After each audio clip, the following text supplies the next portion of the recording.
So far, we've discussed how we could enter into temptation to do something wrong. However, we may also be tempted not to do something right. For example, although we know that we should forgive another person for something they have done against us, perhaps we may enter into the temptation of avoiding that person and not forgiving them, even though there may be a basis for doing so. What can help us in such a situation? Again, the answer is pray for Jehovah's help. This is the theme of our music video for this month. It involves a very painful situation between a mother and a daughter. Let's see the role of prayer in starting to resolve what might seem to be an impossible problem. Forgive freely, trying my best to let it all go, but at times it comes back to mind. I wish I could put all this behind. I realize that I can't hold on. Forgiveness means you don't bring it back up. This only gets me in a rut. It's right about now that I have to pray. Jehovah saw what happened, he knows my pain. But most of all, he gives me a strength to let it go. No, I can't do this on my own. I pray, Jehovah, please help me. Help me forgive freely.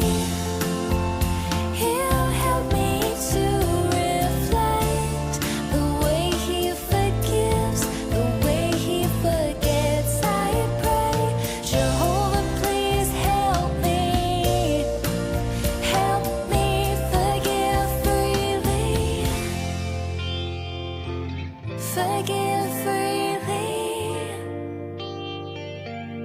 Forgive freely. Forgive freely. Forgive freely. I perhaps should have warned you that this is the most disturbing part of this month's broadcast. If you're watching this as a Jehovah's Witness, maybe you're watching this channel for the first time, you might be thinking, what's wrong with that? What's wrong with encouraging Christians to forgive freely? That's what Christianity is all about. Someone does something, they say sorry, and you extend forgiveness. There was that famous verse, how many times should I forgive my brother? Is it 7 times? And Jesus says, no, 77 times. Forgiveness is key in the Christian religion.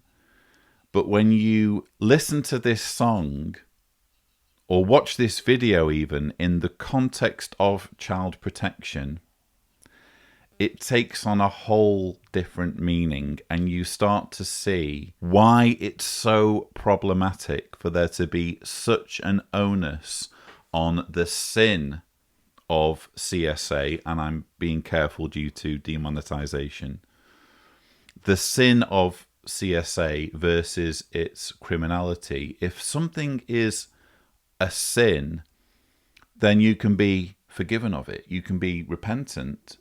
And it's not just about you. It's not just about your repentance and your relationship with God. Your victim has got to forgive you, forgive and forget, and pretend it never happened. In this particular video, it seems that we are seeing some sort of portrayal of a family breakdown. Maybe the mother is guilty of adultery and ends up leaving the family home.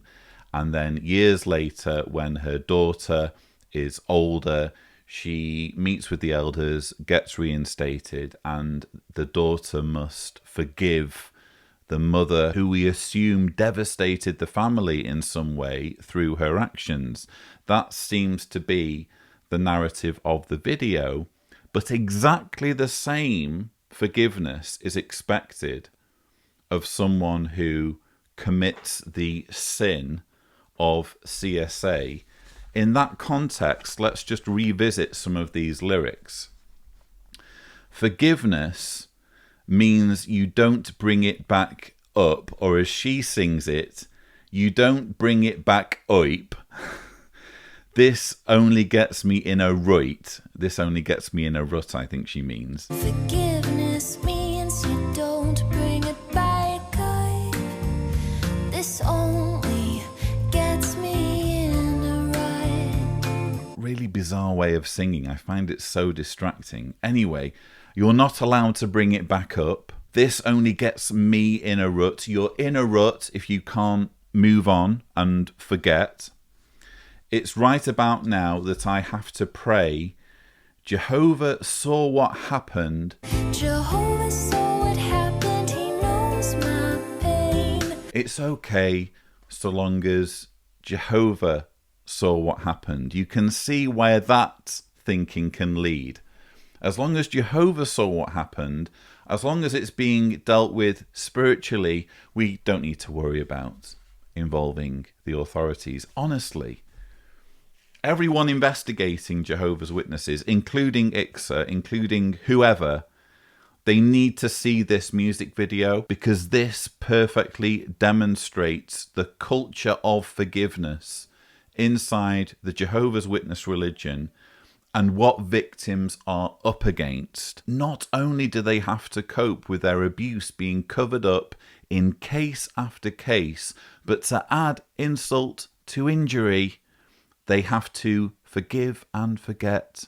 They have to be willing to forgive freely and embrace their abuser.